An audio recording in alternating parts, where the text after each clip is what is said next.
गोपियों ने दूसरा श्रृंगार किया, अपने केश को संवारा है।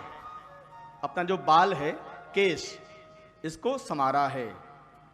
गोप्य सुमृष्ट मणि कुंडल निष्कंठ्य है। गोपियां क्या कर रही हैं? केश को संवार रही हैं। शिखा चित माल्य वर्षा, अपने शिखा को, अपने केश को संवार रही हैं। अर्थात यदि आप भक्ति करते हो प्यारे, तो जीवन में कोई उलझन लेकर भक्ति मत करो। ये केश क्या है, ये बाल क्या है, ये उलझा हुआ बाल क्या है, हमारे जीवन में जितने भी समस्या है वही है उलझा हुआ केश। इसलिए जीवन में कोई भी समस्या अर्थात बिना चिंता किए हुए भगवान की भक्ति करनी चाहिए। कोई चिंता मत करो, कोई फिक्र मत करो प्यारे। केश को संवार रही हैं, अर्थात उलझे हुए केश को, जो हमारी उलझन है उसको हम निखार रहे हैं। कैसे? अपने हाथों से, अर्थात अपने कर्म को परम पवित्र करो, परम पवित्र, परम शुद्ध रखो। ऐसा कोई कर्म न हो जाए जिससे हमारे जीवन में उलझन पैदा हो जाए। यह है गोपियों के श्रृंगार का सिद्धांत। सुखदेव भगवान बता रहे हैं, राजन, अब गोपियों ने अपने केश में सुंदर पुष्प, बगिया से सुंदर फूल, चाहे वो कली के रूप में हो, चाहे वो पुष्प के रूप में हो, उसको लिया और अपने केश में लगाया। कैसे लगाई हैं? जूड़ा बांधकर। वो पीछे से गोलाई में बांधते हो ना, अब तो मुझे मालूम हो गया है, जूड़ा बोलते हैं उसको, जूड़ा। अर्थात भगवान की भक्ति, भगवान का भजन करते समय केश बंधा हुआ होना चाहिए। ये बहुत छोटी छोटी बातें हैं, आप सब इसका ध्यान नहीं देते हो, नहीं देते हो।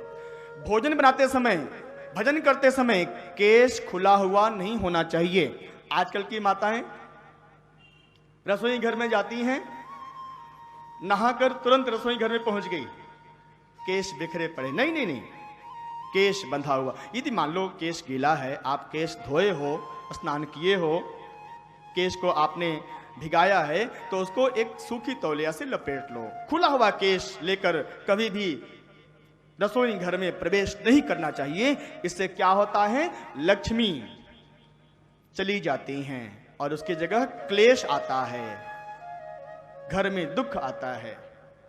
यदि आप इस तरह से भोजन बनाते हो तो उस भोजन को जो भी करेगा उसकी बुद्धि शुद्ध नहीं होगी।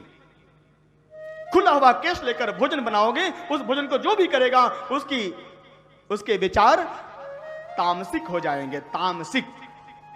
क्योंकि खुला हुआ केश, आपने कभी देखा होगा, खुला हुआ केश लेकर कोई, जब आपने टीवी में कभी देखा हो, सीरियल में भी आप लोग देखते होंगे, तो जो भूत प्रेत होते हैं ना, उनके केश बंधे हुए नहीं होते हैं, नहीं ना। जो क्या बोलते हैं जी, गांव में बहुत आती है, सबको परेशान करती है, भूत प्रेत का ही एक दूसरा रूप है।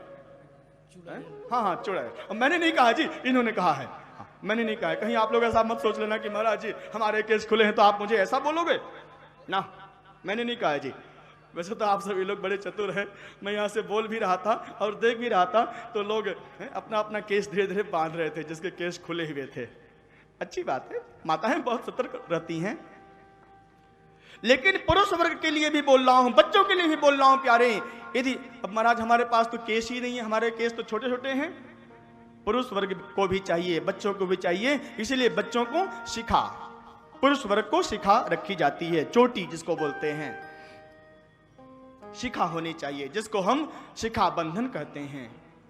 तो गोपियों ने केश को बांधा है, जूड़ा बनाया है और उसको श्रृंगार किया है। और अब गोपियां चल दी हैं भगवान श्री कृष्ण के मंगल में दर्शन के लिए। भगवान श्री कृष्ण के मंगल में स्वरूप का दर्शन करने के लिए कहां चल दी हैं? नंदालयम। सुंदर श्रृंगार करो, शादी में जा रहे हो इसलिए नहीं नहीं नहीं, नंदालयम, देवालयम। कहां जाना है? देवालय जाना है, मंदिर जाना है, कथा में जाना है, इसलिए हम श्रृंगार कर रही हैं। नंदालयम चल दी हैं, अकेली नहीं चल रही हैं, अपने सखी के साथ, अरे सखी क्या कर रही है, घर में बैठी है, तुझे मालूम नहीं है कि नंद भवन में लाला भयो है? चल तू भी चल। चल दिया सखियों ने, और धीरे धीरे नहीं चल रही हैं, दौड़ कर चल रही हैं। लेकिन जैसे ही नंद भवन पहुंची, उस समय उनका केश नंद भवन पहुंचने से पहले ही जो केश बांधा था वो खुल गया। अर्थात भगवान के दरबार में जाने मात्र से ही हमारा जो क्लेश है, हमारा दुख है, हमारा जो ग्रंथि बंधन है, वो अपने आप खुल जाता है प्यारे। अर्थात हमारे जीवन का समस्त दुख अपने आप समाप्त हो जाता है जिस समय हमारा चरण भगवान के मंदिर में पहुंचता है प्यारे। यह है भगवान के मंदिर की महिमा, यह है भगवान के भक्ति की महिमा। केश खुल गया अर्थात जीवन के सब बंधन खुल गए, अब कोई बंधन नहीं है। और जैसे ही केश खुला है, वह पुष्प नीचे गिर गया, जो पुष्प गोपियों ने अपने जूड़े में श्रृंगार किया था, नीचे गिर गया। अर्थात ये पुष्प क्या है मालूम है? इस पुष्प को हम सभी लोग सुमन कहते हैं। सुमन, सुमन। जैसे ही हम भगवान के मंदिर में जाएं, हे प्रभु कृपा करो, संकट हरो, यह भाव लेकर जैसे हम मंदिर में जाएं, तो वैसे ही हमारा सुमन अर्थात हमारा जो सुंदर मन है, जिस मन को लेकर हम भगवान के दरबार में गए हैं, जिस मन को लेकर हम भगवान के मंदिर में गए हैं, जिस मन को लेकर हम भगवान की कथा सुन रहे हैं, उस मन को भगवान के चरणों में समर्पित कर दो, तभी हमारे जीवन का कल्याण होगा प्यारे। ये मन भगवान का हो जाए, उसके बाद भगवान हमारे अपने हो ही जाएंगे प्यारे, भगवान हमारे बन जाएंगे। फिर गोपियां पहुंच गई, और गोपियां क्या करती हैं? अब गोपियां भगवान श्री कृष्ण जी के मंगलमय स्वरूप का दर्शन करती हैं। अरे लाला, तू तो बड़ा सुंदर है, लाला बहुत सुंदर है।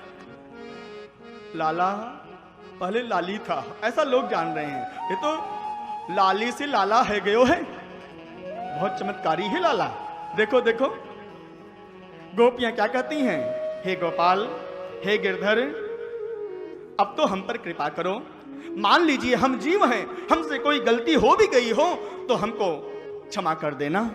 और हे गोपाल जी, हे मेरे श्याम सुंदर, हे मेरे कृष्ण, हे मेरे जीवन सार सर्वस्व, श्री राधे, आप क्या करना, जितने भी हमसे गलती हुई है उस गलती को क्षमा कर देना, और उसके बदले में क्या करना? उसके बदले में हम पर कृपा कर देना। क्या कर देना? अरे जोर से बोलो ना जी, कृपा। अभी तक आप लोग कुर्सी पर बैठे हो क्या? नंद भवन नहीं पहुंचे? बताओ, इतनी देर से मैं गाड़ी चला रहा हूं, पूरे 100 की स्पीड में गाड़ी चल रही है, भक्ति के राजपथ पर चल रही है, और आप अभी यहीं की ही रह गए क्या? कौन कौन पहुंच गया है नंदगांव? अच्छा, आगे वाले कहां हैं जी? अच्छा, अपने घर में बैठे हो क्या? हैं? अच्छा, लाला को गोदी में लिए हो? ओ महाराज, इसीलिए हम यहीं पर हैं। तो आइए हम सभी लोग गोपियों के साथ भगवान से प्रार्थना करें। प्रभु, इस समय यहाँ पर जो भी बैठा है, जो भी हमारी आवाज सुन रहा है आस्था के माध्यम से, यूट्यूब के माध्यम से, वो सभी लोग अपने आप को ये मत समझना कि हम अपने घर के रहने वाले हैं, हम दिल्ली के रहने वाले हैं, हम इंग्लैंड के रहने वाले हैं, हम अमेरिका में रहने वाले हैं। नहीं नहीं नहीं, सब कहां के रहने वाले हैं इस समय? नंदगांव के, ब्रज गांव के। तो आइए हम सभी लोग भगवान से प्रेम और भाव से प्रार्थना करें। मैं देखता हूं कौन कौन प्रार्थना करता है भगवान से प्रेम और भाव से।